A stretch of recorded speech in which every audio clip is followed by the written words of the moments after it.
Hello बच्चों, you are welcome in the physics class. Now today's topic is principle of superposition. अब तक हमने ये देखा है we have calculated the force between the 2 point charges or we can say that we have calculated the force acting on the 1 point charge due to the another 1 point charge. Means हमने एक charge पे force निकाला है only due to one charge. अब हमारे पास क्या scenario है, हमारे पास सिनेरियो ये है कि हमारे पास एक चार्ज दिया हुआ Q1. This is surrounded by the number of point charges. Let us suppose there are the number of point charges Q2, Q3, Q4 up to Qn. Now I have to calculate the net force acting on the charge Q1 due to these n charges. जो इसके around Q2 to लेके Qn तक जो charges यहाँ पे लाई कर रहे हैं around charge Q1, I have to calculate force on the Q1 due to these charges. Now जो हमें मेथड है, जो मेथड हम इसको यूज़ करते हैं to calculate the net force acting on the charge Q1, that is known as the principle of superposition. Principle superposition आपने +1 में भी नाम सुना होगा.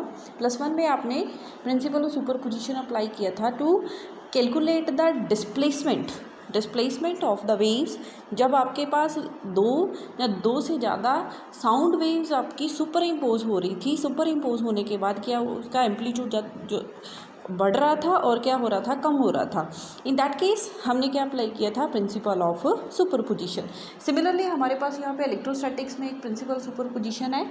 मीनिंग सेम रहेगा कि we have to calculate the net force on the charge Q1 due to the n interacting charges those are placed around the charge Q1. तो principal superposition क्या बोलता है, क्या डिफाइन कर रहा है कि जो आपके पास when the number of point charges are interacting, the total force on the given charge, जहाँ पे हम किस पे निकाल रहे हैं, Q1 के ऊपर निकाल रहे हैं. the total force on the given charge is the vector sum of the individual forces exerted on the given charge by all other charges. Means हम क्या बोल रहे हैं कि Q1 के ऊपर जो नेट फोर्स होगा due to the interacting charges those are surrounding the Q1, that will be equal to the vector sum of the forces applied by the each individual charge. Means firstly we will calculate the force acting on the Q1 due to charge Q2. let us suppose ये इसको हम नाम दे रहे हैं, that is F12 हम बोल सकते हैं.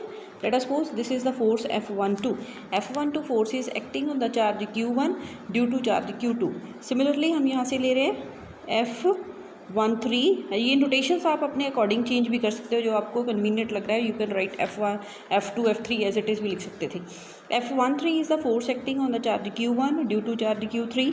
सिमिलरली अगर Q4 की बात करेंगे, let us suppose F14 is the force acting on the Q1 due to Q4 and Qn कितना फोर्स लगा रहा है, दैट इज़ F1n. तो जो प्रिंसिपल ऑफ सुपरपोजिशन क्या बोल रहा है कि net force acting on the charge Q1 that will be equal to F1, इसको नाम दे रही हूँ, और F भी आप लिख सकते हो. F1 will be equal to the vector sum of the forces acting on the charge Q1 due to the individual charges F3, F4 up to so on, that will be equal to Fn. हमने Q1 से लेके Q1 के according हमने individual forces निकालना है, उनका vector sum लेना है, that will be equal to the resultant force acting on the Q1 and this is the statement of principle of superposition. Okay, अब हमने लास्ट लेक्चर में ये सीख लिया था how we can calculate the force by using the Coulomb's law in vector form. तो हमने पहले लिखा था स्ट्रेट लाइन में, मैं यहाँ पे प्लेन में नहीं ले रही, मैं यहाँ पे देखो Q1 से लेके Q2 the force acting on the charge Q1 due to Q1. Means यहाँ पे हम अगर दो चार्जेस को देख रहे हैं तो दोनों एक स्ट्रेट लाइन पे ही लाई कर रहे हैं. तो जो हमने सबसे फर्स्ट केस किया था Coulomb's law in vector form, उन्हीं रिजल्ट्स को हम यहाँ पे यूज़ कर सकते हैं. तो F12 क्या आएगा यहाँ पे, that will be equal to 1/4πε0 Q1 Q2 और वहाँ से हमने लिखा था R12 vector square into R12 vector cap. ये आपको याद हो. द F12 वेक्टर हम इसको ऐसे भी लिख सकते हैं 1/4πε0 Q1 Q2 R12 vector mod cube into R12 vector. That this relation we have already calculated in the last lectures. तो मैं डायरेक्टली इसको यूज़ कर ली. सिमिलरली मेरे के पास F13 कितना आ जाएगा, नाउ 1/4πε0 F13 निकालने के लिए अब मेरे पास Q2 की बजाय मेरे पास कौन सा चार्ज है, दैट इज़ द Q3। तो क्या आएगा Q1 Q3। Now let us suppose this distance is the R13, इसको R13 वेक्टर लिख सकते हैं। तो क्या आएगा आपके पास R13 वेक्टर, सॉरी चल पहले मैं ऐसे स्केलर फॉर्म में लिख रही हूँ क्योंकि मैं यहाँ पे यूनिट वेक्टर लिख रही हूँ। R13 cap, R13 cap is a unit vector acting in the direction of F13 force. Now F13 that will be equal to 1/4πε0 Q1 Q3 R13 vector mod cube R13 vector. ये दोनों result जो मैंने लिखे हैं ये already हमने पीछे calculate किए थे, तो मैंने डायरेक्टली यहाँ पे अप्लाई कर दिए। सिमिलरली सो ऑन F1n लिखेंगे तो क्या आएगा आपके पास 1/4πε0 Q1 Qn upon R1n vector mod cube into R1n vector. Okay, तो अब हमने क्या निकालना है, नेट फोर्स निकालना है। तो नेट फोर्स निकालने के लिए ये सारी वैल्यूज़ मैं किस में पुट कर दूंगी, I am going to put down these values in equation star. मैंने फर्स्ट इक्वेशन को स्टार इक्वेशन नाम दे दिया है।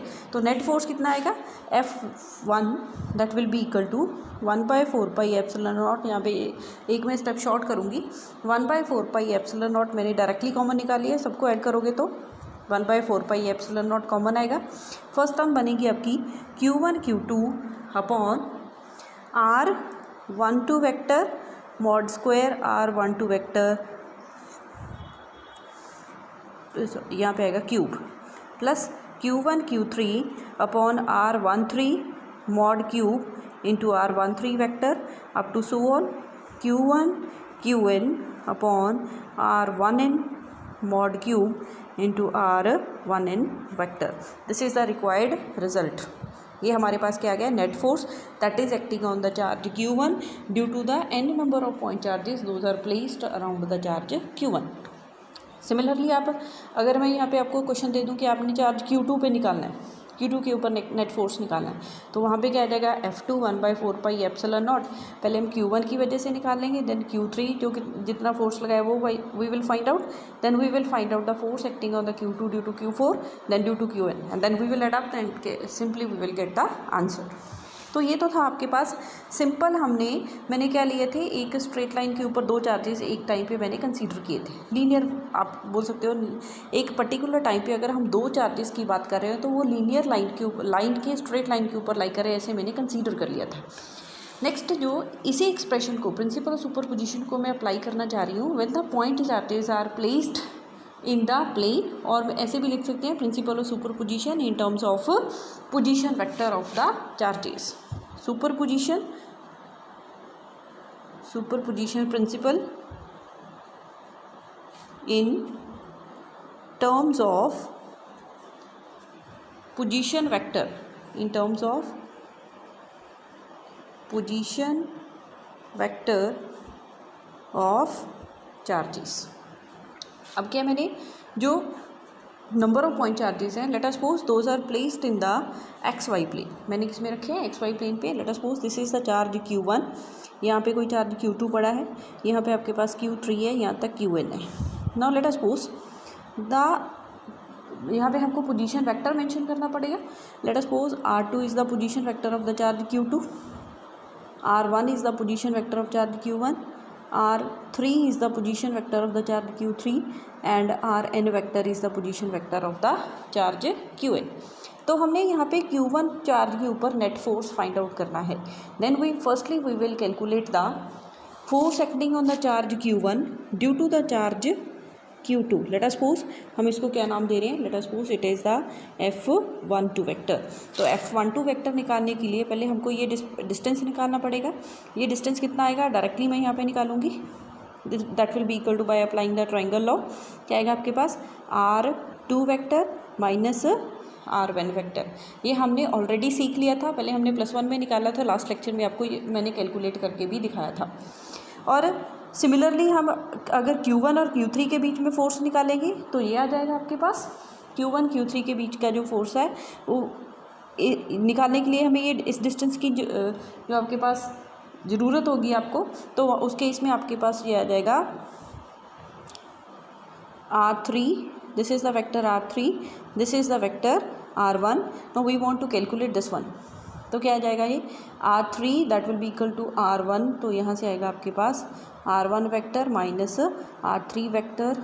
सिमिलरली हम यहाँ से देखें तो यहाँ से भी आपके पास R1 माइनस R2 वेक्टर ही आएगा अगर आप ट्रायंगल लॉ लगाओगे तो यहाँ से मैं अगर लिखूँगी F1 टू वेक्टर कितना आ जाएगा आपके पास 1/4 pi epsilon not Q1 Q2 upon R1 vector minus R2 vector mod cube into R1 vector minus R2 vector mod, sorry only vector form में हम लिख रहे हैं।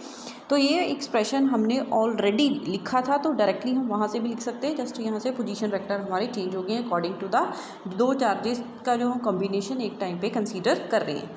सिमिलरली F13 कितना आ जाएगा आपके पास 1/4 pi epsilon not Q1 Q3 upon R1 minus R3 mod cube R1 minus R3 vector. यहाँ से हम ऐसे ही चलेंगे तो F1n तक जाएंगे तो क्या आएगा आपके पास 1/4 pi epsilon not Q1 Qn R1 vector minus Rn vector mod cube into R1 vector minus Rn vector.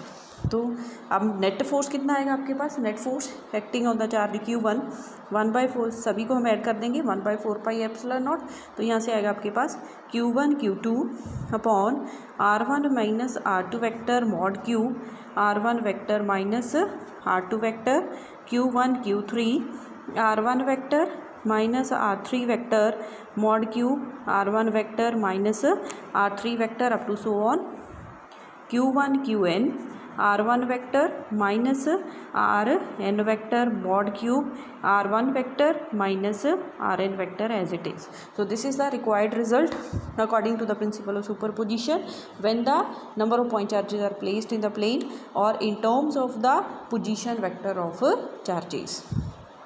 Okay, चलो ये था आपके पास, हमने फोर्स निकालना था एक पर्टिकुलर पॉइंट चार्जेस पे when the number of point charges are surrounding that particular point charge. Next जो आपके पास टॉपिक है that is the continuous distribution of charge, continuous distribution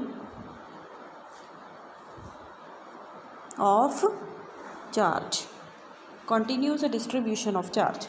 तो अब तक हमने डिस्क्रीट और कॉन्टीन्यूस वर्ड सुन लिया है। डिस्क्रीट का क्या मीनिंग होता है कि हमारे पास जो अपीयरेंस ऐसी होगी डिफरेंट मीन्स अगर आप चार्ज की बात कर रहे हो तो ये अब तक हम क्या लेके चल रहे थे, जैसे लास्ट केस में हमने Q1 Q2 Q3 up to Qn लिया था और उससे लास्ट हमने ये देखा था। तो जो चार्जेस हैं वो आपके सेपरेटली अपीयर हो रहे हैं, अलग अलग पड़े हुए हैं, तो उनको हम बोलते हैं discrete. This is called the discrete nature. अगर मैं यहाँ पे एक लाइन ड्रॉ कर दूँ तो ये क्या होगी आपके पास कंटिन्यू होगी। अब पॉइंट्स एक दूसरे के साथ क्या है कनेक्ट हुए हैं, ये लाइन भी तो पॉइंट्स को कनेक्ट करके बनी है, but these points are joined with each other, तो इसीलिए हम इसको क्या नाम दे रहे हैं, it is called the continuous. ये डिफरेंस होता है कॉन्टीन्यूस और डिस्क्रीट में। अब तक जो हमने केस किया था वहाँ पे जो चार्ज हमने लिया था वो हमने काउंटेबल नंबर लिया था। अरे अगर आप एक्चुअली हम देख रहे हैं जो आपके पास चार्ज होता है बॉडी पे वो किसके कारण आता है, due to the transfer of electrons. ये हमने ऑलरेडी पढ़ लिया है कि कोई किसी भी ऑब्जेक्ट की जो चार्जिंग होगी that is due to the transfer of electrons. अब अगर हम यहाँ पे चार्ज की बात करें, अगर यूनिट चार्ज की भी बात कर ले, charge on the object is late us suppose that is the 1 coulomb. अगर मैं यहाँ पे नंबर ऑफ चार्ज कैरियर्स निकालूँ तो क्या आ जाएगा आपके पास, N is equal to 1 coulomb. तो यहाँ से एन की वैल्यू कितनी आ गई, दैट विल बी ऑलरेडी आपने किया होगा 6.25 इंटू 10⁻18 मीन्स अगर आप एक यूनिट चार्ज की बात कर रहे हो तो उसके लिए हमें इतने नंबर ऑफ इलेक्ट्रॉन्स जो आपको ट्रांसफ़र करने पड़े। मीन्स जो चार्ज कैरियर्स का नंबर है दैट इज़ वेरी हाई। तो यहाँ पे ये देखो जब आपके पास ये डिस्क्रीट नेचर आ रही है तो वहाँ पे हमने पॉइंट्स बहुत कम लगाए हैं और बहुत दूर दूर लगाए हैं। अगर हम लाइन की बात कर रहे हैं, कॉन्टीन्यूस की बात कर रहे हैं तो बहुत सारे पॉइंट्स हैं आपके पास, मीन्स नंबर डेंसिटी क्या आपके पास बढ़ गई है।